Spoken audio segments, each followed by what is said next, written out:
आज मैं आपको एक ऐसा सत्संग करूंगी, ना जाने क्यों मेरे को बैठे बैठे अभी विचार आया, गुरुजी ने थॉट डाला है, मैं कर रही हूँ, ना जाने इसमें किसका कल्याण होगा, आई डोंट नो। पर मेरे को इतना जैसे आदेश है कि मैं ये वाला सत्संग करूं। तो गुरुजी से हम 2013 में हम गए थे, जब मेरे हस्बैंड को कैंसर डिटेक्ट हुआ था। उस दिन एक बार गुरुजी के दरबार जाके हम दोबारा कभी नहीं गए। 2018 आ गया, उनका कैंसर बढ़ता गया, थ्रोट बॉडी में फैल गया, मगर हमें हुक्म नहीं हुआ वहां जाने का। इलाज चलता रहा, सब होता रहा, टिल डेट इलाज चल रहा है। पर गुरुजी ने 2018 में जब डॉक्टर्स ने डिक्लेयर कर दिया कि एज भी लिमिटेड रह गई, अब इनकी पूरी बॉडी में चला गया, तो मात्र जल प्रसाद से, सिर्फ गुरुजी ने जल प्रसाद, गुरुजी के यहां से लोटा ब्लेस किया गया, जल प्रसाद दिया गया उनको, और वो आज तक बिल्कुल उनके पैरामीटर्स बिल्कुल सही हैं। ट्रीटमेंट चल रहा है। गुरुजी कहते थे इलाज कराओ, और डॉक्टरों ने अपना काम करने दो, मैं अपना काम करांगा। और जैसे उनको गुरुजी ने ब्लेस किया, हम तो दुआ मांगते हैं, सारी संगत जो गुरुजी के प्यारे हैं वो तो यही मांगेंगे। हमारे पास सबसे बड़ा इलाज या कुछ भी कहने के लिए किसी को अगर हमें कोई सलाह भी देंगे, हमको तो गुरुजी के पास जाओ, गुरुजी से प्रे करो, गुरुजी से प्रार्थना करो। हमें सिर्फ इतना पता है, इससे ज्यादा हम बिल्कुल कुछ नहीं जानते। मैं इसके बाद अपना सत्संग शेयर कर रही हूँ। 2017-18 के आसपास मेरे राइट हैंड में बहुत बड़ी प्रॉब्लम होगी, इतनी हो गई कि मैं कोई चीज पिक नहीं कर सकती थी। अगर मैंने कोई चीज जबरदस्ती हाथ बढ़ा भी दिया तो मैं अपने तक ला नहीं सकती थी। बच्चे डरे हुए थे पापा के केस से। बच्चों ने इमीडिएट ए ग्रेड डॉक्टर ढूंढा और मेरे को दिखाया हाथ के लिए। तो जैसे ही हम डॉक्टर के पास गए, फोर्टिस हॉस्पिटल में डॉक्टर अग्रवाल हैं, उनको दिखाया, वो कहने लगे कि आपका तो सर्जरी होगी, इसके बगैर ठीक नहीं हो सकता। ठीक है जी, सर्जरी होगी। घर आ गए। घर आके हमने सोचा कि इन्होंने तो कह दिया, एक बार एम्स में दिखाते हैं, क्योंकि अब जल्दी किसी चीज में विश्वास करने का दिल ही नहीं करता था। एम्स में दिखाया, उन्होंने कहा कि सर्जरी तो होगी, और सर्जरी के साथ साथ आप जितनी, और मैंने सोचा मैं वहीं करवा लूं, एम्स में ही करवा लूं। तो कहने लगे कि अभी तो 2-3 महीने का टाइम नहीं है यहाँ, उसके बाद की आंटी आपको डेट मिल सकती है।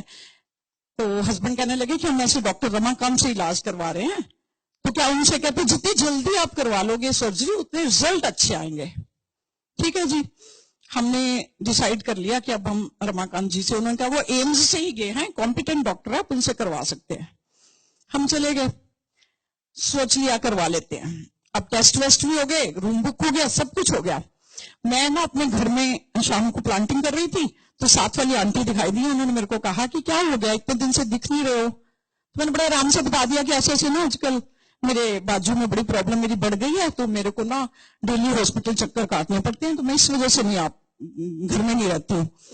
तो कहने लगे क्या हुआ। मैंने कहा मेरे ना बस ऐसे ऐसे मैं कोई चीज पिक नहीं कर पाती हूँ। तो कहती है कि मत कराना, अब तो ये ऑपरेशन बिल्कुल भी मत कराना है सर्जरी। मैंने कहा क्यों। कहते मैंने कराया था और मेरा तो हाथ बिल्कुल ठीक नहीं हुआ। मैंने कहा आंटी मेरे फ्रोजन शोल्डर्स नहीं है, मेरे टेंडन टीयर बताए हैं, तो मुझे तो कराना पड़ेगा। कहते मेरे भी टेंडन टीयर थे। मैंने हैं, कहती है हाँ देख लो, उनकी अपनी डॉक्टर है और सर्जन है उनके दामाद। कहने लगी बेटी मेरे को अपने घर ले गई थी 3 महीने, तो उसने मेरी फिजियोथेरेपी भी कराई, मेरा हाथ तो बिल्कुल बेकार हो गया। अब मेरा तो राइट हैंड था, मुझे और डर लगा। मैंने तो फाइन डे घर में कह दिया मैं सर्जरी नहीं करवा रही, मुझे नहीं करवानी। सारे करते रहे, सब हार गए, नहीं हुई सर्जरी मेरी। टाइम चलता गया, हाथ डिटेरियोरेट होता रहा, इतना हो गया कि अब मैं अपने काम भी नहीं कर सकती, ना ब्रश कर सकूं, ना कॉम कर सकूं, चेंज नहीं कर सकूं। अगर बर्नर से कोई चीज उठानी भी पड़ जाए ना तो हाथ गिर जाता था, बर्नर के ऊपर जल जाता था। अब क्या हुआ, बच्चे परेशान। बड़ी वाली बेटी ने छोटी वाली बेटी को बुलाया कि मम्मी की सर्जरी जल्दी होनी चाहिए। मम्मी मान नहीं रही, हाथ एकदम डिटेरियोरेट हो चुका है इनका। मेरी वो बेटी भी आ गई। डिसाइड हो गया, अब डॉक्टर के पास गए, शक्ल देखते कहते हैं पहले तो चांस थे 50% आपका हाथ ठीक हो जाता है, अब 30% चांसेस भी नहीं है। मैं आपके कोई टेस्ट नहीं कर रहा हूँ, ओटी नहीं करूंगा, मंडे को आपके ऑपरेशन कर देते हैं, पर अब ह्यूमन फ्लैश डलेगा। इतना टेंडेंट बढ़ चुका है कि टीयर बढ़ चुका है कि अब आपके ह्यूमन फ्लैश डल के ठीक होगा। बड़े परेशान हो गए। अब तो ठीक है, अब तो डेस्परेट मैंने ऑल थिंग्स कैन की ठीक है अभी, अब तो करवा ही लेना। पहले तो ये था मेरा हाथ खराब हो जाएगा, मैंने नहीं कराना। अब जब डिसाइड हो गया ऑपरेशन के लिए, तो मेरी उसी फ्रेंड के यहाँ फिर सत्संग था। पता नहीं मेरे को गुरुजी उनके यहाँ बहुत ब्लेस करते हैं, यही सब ग्रुप लगा हुआ उनके यहाँ। मैं वहां गई, जाने के बाद संगत ने मेरे को बहुत बेस्ट विशेष दी, सबको लगा कि इनका टेंडेंट ईयर है तो ऑपरेशन हीलिंग के लिए टाइम ज्यादा बता दिया डॉक्टर ने, 6 महीने कम से कम लगेंगे हील होने में। मैं डर गई। अब मेरे को गुरुजी की तरफ से बहुत सारी संगत ने बहुत ब्लेस किया। हमने लंगर प्रसाद लिया, जैसे ही हम घर आने लगे तो हमें वहां कन्नर कालड़ा मिले, आरती जानती है उनको। वो कहने लगे कि ऐसे करो आप ना हमारे घर चलो, आंटी के पास ना डिवाइन प्रसाद है गुरुजी का, हम आंटी को वो दे देते हैं, ठीक हो जाएंगे। हम चले गए। संगत जी उनका घर क्या था, अंदर एंटर करते ही गुरुजी के इतने प्यारे प्यारे स्वरूप ड्राइंग रूम में ही लगे हुए। हम गए, जाके मैं जिस चेयर पे बैठी वो मुस्कुराने लगे, सारे हंसने लगे। उनका क्या हो गया? बोले आंटी इस चेयर का नाम हमने कन्फेसिंग चेयर रखा है, और जो यहाँ बैठता ना वो गुरुजी से, उस सच में मुझे भी ऐसे लगा, बैठते व्हाइट वाले चोले में गुरुजी वहां थे, ऐसे लगे जैसे बातें कर रहे हैं। कितनी में जो आता है ना वो कन्फेस करना शुरू हो जाता है।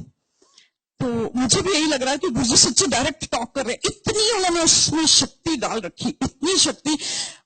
संगत जी वो सारा परिवार, मतलब क्या कहूं मैं, कितने डेडिकेटेड। कर्नल साहब खुद, उनकी वाइफ, उनकी एक डॉटर आर्टिमिस में डॉक्टर है, वो बैठ के जब गुरुजी के सत्संग करें, छोटी बेटी गूगल्स में जॉब करती है, वो सारे गुरुजी के इतने प्यारे प्यारे सत्संग कर रहे, पढ़े हुए किताबें खोल खोल के पढ़ी हुई, मतलब बानी को वो बता रहे हैं, इस बानी में इस पन्ने पे ये लिखा है, गुरुजी ये कहते थे। मैं तो हैरान भी, ये तो कमाल है यार, इनमें तो इतना डेडिकेशन है।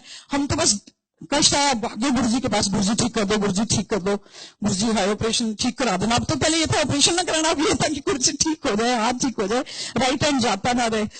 अब जी उनके यहाँ बैठे, उन्होंने हमें डिवाइन प्रसाद दिया, सत्संग चलते रहे, रात के 2 बज गए। नेक्स्ट डे मॉर्निंग में मेरी सर्जरी है। मेदांता में वो डॉक्टर आ चुके थे, तब तक मेदांता में डिसाइड हो गया, 3 दिन के लिए कमरा बुक हो गया, सर्जरी हो गई। सर्जरी के साथ साथ मेरे को घर से जाती उन्होंने जल प्रसाद दिया, गुरुजी का स्वरूप दे दिया, डिवाइन प्रसाद मेरे होठों पे लगा दिया जब मैं ऑपरेशन के लिए जा रही थी। सर्जरी हो गई, रूम में आ गई, सब रिकवरी रूम से रूम पे शिफ्ट हो गई।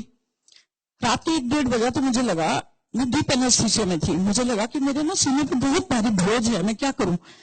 मैंने यूं हिली तो एकदम सिस्टर पास बैठी हुई थी, वो उठ गई, हाँ जी आंटी मैं आपकी हेल्प करती हूँ, क्या चाहिए। मैंने कहा मेरे को ना वॉशरूम जाना है। मैंने कहा पता मेरे हाथ रिलीज कर यार, मेरा दम घुट रहा है। पता नहीं उसने क्या किया, और उसके बाद मैं उससे कह रही हूँ कि मेरे को लू तक ले जाने में हेल्प कर दो। कहती नहीं आप नहीं जा सकते, आपको यही, मैं आपकी हेल्प करती हूँ, आप यही, हम 2 हैं। मैंने कहा नहीं बेटा, मैं तो वॉशरूम जाऊंगी, अगर अभी जाने दोगे तो ठीक है, 2 घंटे में जाने दोगे तो ठीक है, मैं यहाँ नहीं फ्री हो सकती। उन्होंने मेरी संगत जी हेल्प करी, वॉशरूम तक ले गई। मैं वॉशरूम से मुंह धो के बाहर निकली, इस हाथ से मैंने मुंह धोया, ये बड़ी सीख से स्लिंग में मेरी बाजू लटकी हुई है, कुछ नहीं है। मैं आराम से वापिस आई, आके मैं चेयर पे बैठ गई। मैं से कह रही हूँ मैंने नहीं अब लेटना, मैं लेट के थक गई हूँ, मेरे को बिठा दे। मैं अपना मंत्र जाप शुरू कर दिया, मैंने बैठ गई। मैं, वो मेरे साथ ही बैठ गई, और दोनों ने एक तरफ चेयर लगा लिया। आंटी आप गिर ना जाओ, आपको अभी भी नशा है। उन्होंने कहा नहीं कोई नहीं, मैं नहीं गिरूंगी, मैं बैठी हूँ, आप हो। मेरी पैर, दोनों ने एक पैर पकड़ लिया, मैं चेयर पे बैठी रह गई। इतने में 4 बजते हैं ना, तो मेरी छोटी डॉटर आ जाती है। वहां आते ही एकदम हाय मम्मा, मैंने क्या हुआ? हाय मम्मा आप आराम नहीं कर रहे? मैंने कहा बेटा मैं ठीक हूँ बिल्कुल, मेरे को कुछ, सच में संगत जी मुझे कुछ नहीं था।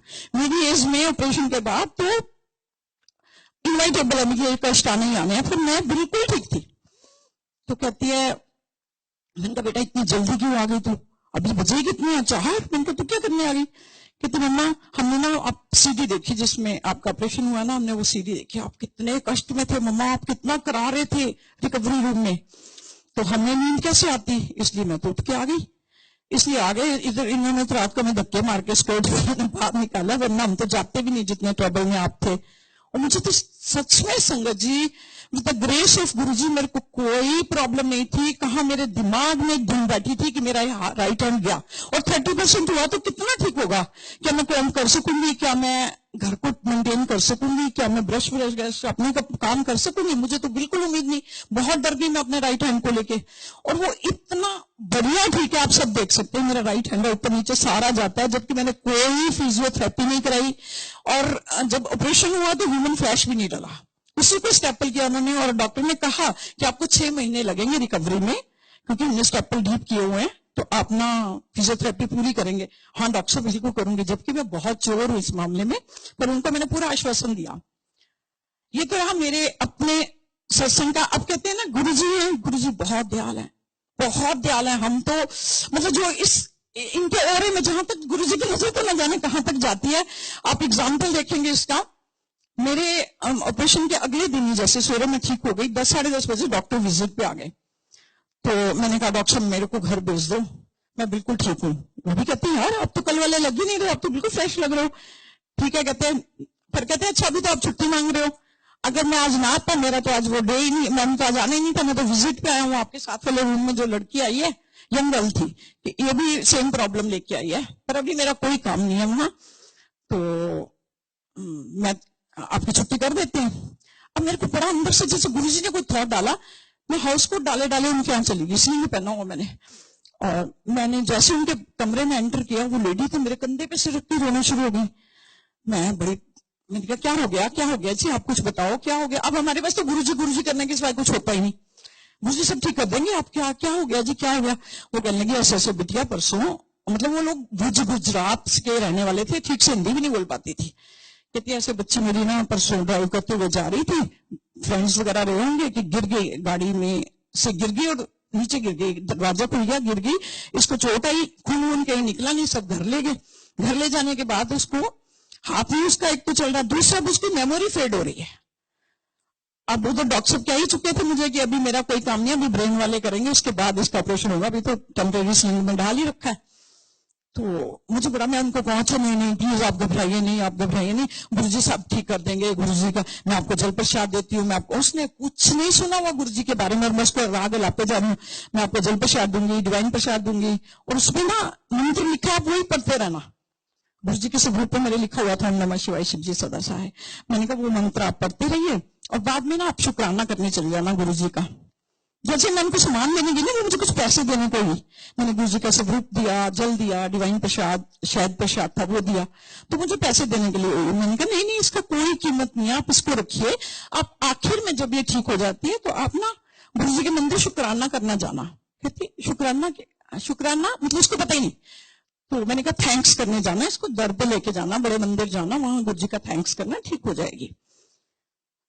हमारे सिर्फ फोन नंबर एक्सचेंज हुआ, नाम नहीं उनका पता, मैंने सेव कर लिया, सेम केस करके सेव कर लिया। और महीने के बाद उनका फोन आया और फोन सुन के ना मैंने उठा लिया, एकदम सेम केस पढ़ के मैंने एकदम उठा लिया। तो कहते हैं जी बड़ा मंदिर कहाँ है। मैंने कहा जी ऐसे किसी को भी पूछोगे ऑटो कर लो, गुड़गांव से तो दूर नहीं है। तो कहने लगे कि हमें ना ऐसे मैंने कहा अच्छा आपकी बिटिया के क्या हाल है। कहते उसके ब्रेन में तो कुछ भी नहीं निकला, कोई क्लॉट नहीं था, मेडिसिन खाई ठीक हो गई और इसका ऑपरेशन हाथ का कर दिया था। अब हम दिल्ली वापिस आ चुके हैं, ऑपरेशन करा के चले गए होंगे, महीना भर घर में रहे होंगे, हम दिल्ली वापिस आ चुके हैं गुड़गांव में। तो इसको ना ड्यूटी अज्यूम करने को डॉक्टर ने कह दिया है, तो अब ये ड्यूटी पर जाएगी, तो हम ना चाहते हैं गुरुजी का शुक्राना करके आए। संगत जी वो जाके वहां शुक्राना कराए। मैं सोचती रही कि हमारे पास कितना कुछ था, गुरुजी का आशीर्वाद, गुरुजी से दुआएं मांगी थी, संगत ने मुझे दुआएं दे रखी थी, और यहाँ देखो कि गुरुजी अपने आप उठ के जाके उनका सारा कल्याण कराए, अपने आप, कुछ नहीं, जानते नहीं वो गया गुरुजी कैसे कहते हैं। तो मैं ना हमारे संगत में एक आंटी है, वो हमेशा एक बात कहते हैं गुरुजी बड़े प्यारे ने, गुरुजी बड़े प्यारे ने। तो मैं सोचती हैरान उन्होंने क्या एक्सपीरियंस किया हुआ जो उनको लगता है गुरुजी बहुत प्यारे हैं। मेरे को क्यों नहीं लगते कि गुरुजी बहुत प्यारे हैं। वो हम हर सत्संग में यही कहते हैं गुरुजी साहब बड़े प्यारे ने। मैं सोचती हैरान मेरे को तो कभी ऐसा कोई एक्सपीरियंस है ही नहीं, मैंने मेरे मुंह से कभी निकला ही नहीं गुरुजी बड़े प्यारे। और यकीन मानो उसका फोन सुनने के बाद मैंने फोन नीचे रखा, सामने स्वरूप को देखती हूँ, गुरुजी आप तो सच में बड़े प्यारे हो, कैसे कैसे आप सबका इतना मतलब ध्यान रखते हो, इतना कि पता नहीं गुरुजी चूज करते हैं। हम लोग जो यहाँ आगे ना, हम लोग यहाँ के आगे हम भी लक्की हैं, बहुत लक्की हैं। बिल्कुल मत समझे कि आपके गुरुजी नहीं सुनेंगे, गुरुजी सबकी सुनते हैं। गुरुजी को पता है हमें कब कहाँ कितना देना है, देते हैं वो। हम 13 से 18 तक हमारी किस्मत में भटकना लिखा था, हम भटके, आज चावला सब बिल्कुल ठीक है। इससे बड़ी आप लोगों ने उनको यहाँ सत्संग सुना है, ये गुरुजी की क्या बताऊं मैं, कितने शुक्राने, हम तो रोम रोम शुक्राना करें। हम तो बोनस जिंदगी जी रहे हैं, अगर उनको कुछ हो जाता तो हम तो चारों ही मर जाते, हम तो ऐसे थे। शुक्राने हैं गुरुजी का बहुत बहुत। गुरुजी खुद चुनते हैं अपनी संगत को, गुरुजी खुद आदेश देते हैं यहाँ के बोलने का। गुरु जी के शब्द होते हैं जो वो बोलते हैं। मैं आपको बताऊं, मेरी सिस्टर का बेटा है, मेरी सिस्टर बिल्कुल वैष्णो माँ को मानने वाली है, पर जब भी कभी हम सत्संग करते हैं हमारे घर जरूर आते हैं। उनका टीनेजर बेटा है, वर्ल्ड क्लास स्कूल में पढ़ा हुआ, दिल्ली आइट।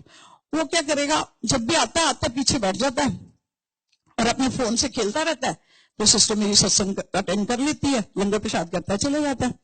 एक दिन आया, गुरु जी का सत्संग चल रहा है, बड़े आराम से पीछे बैठा मत्था टेक के, और ना उस दिन उसको उसकी मम्मी घर से सिखा के लाई कि बेटा फोन मत बजाया, फोन में मत खेला कर, किसी ने अंकल ने तेरे को डांट देना। वो लोगों को तो कहते हैं कि जब आप फोन गुरु दरबार में आते हो फोन स्विच ऑफ करो, और तुम घर के लोग स्विच ऑन करते हो फोन को।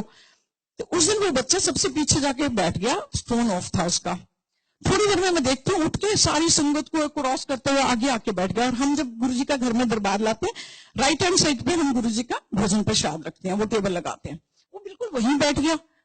अब सारा सत्संग समाप्त हो गया, मैंने उसको कहा, मैंने कहा अग्रिम कमाने तुझे जरा भी ध्यान नहीं देते हो बैठते वक्त, बिल्कुल वहां जाके बैठ गए।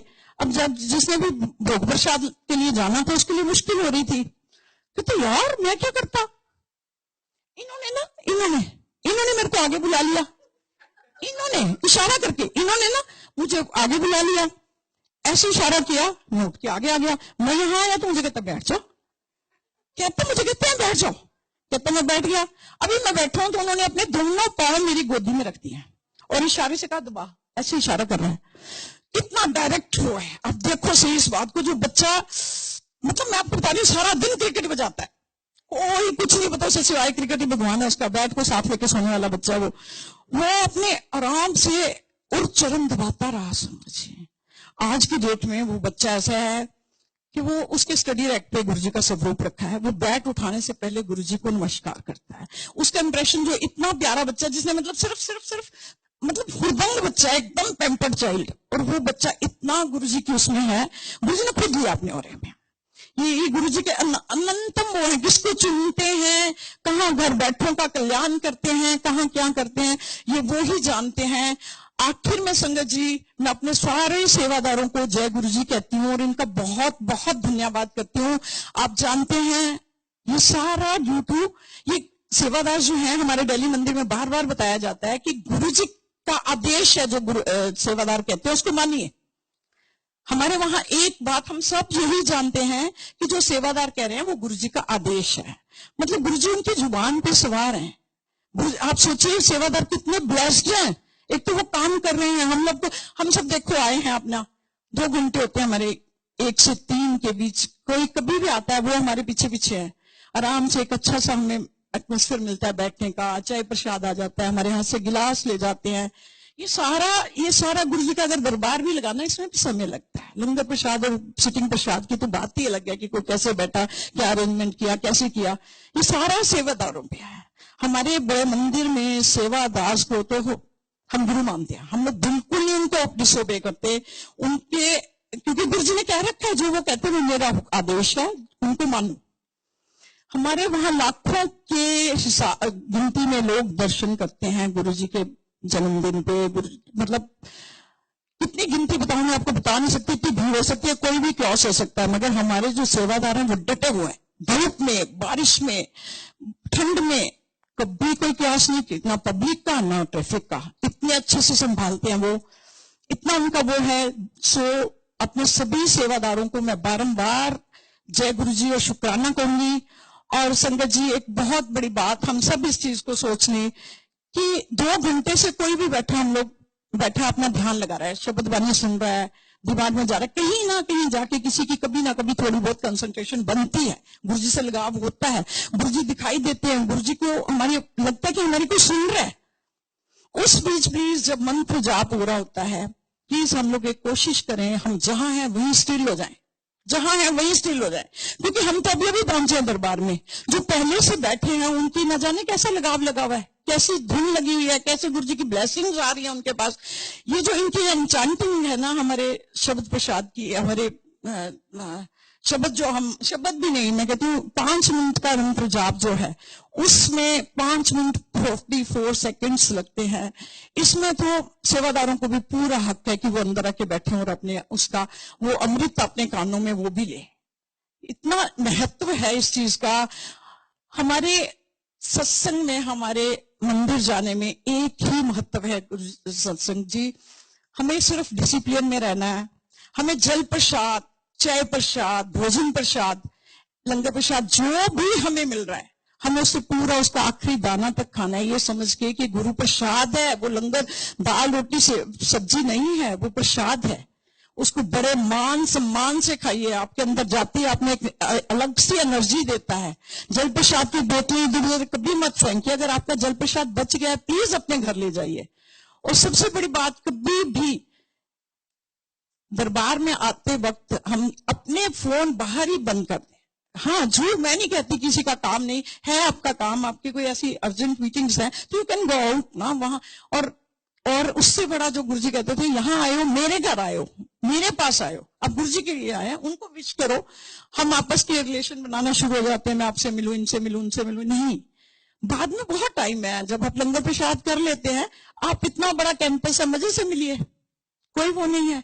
बस गुरुजी के इसमें एक जो ये बना हुआ है डेकोरम, इसको ओबे करिए। गुरुजी बहुत दयावान है, गुरुजी कभी कभी कभी किसी पे, गुरुजी ने हर एक को ब्लेस किया, जो यहां पहुंच गया वो ब्लेस्ड है ही है। वो तो घर से उठा उठा के ब्लेस कर देते हैं।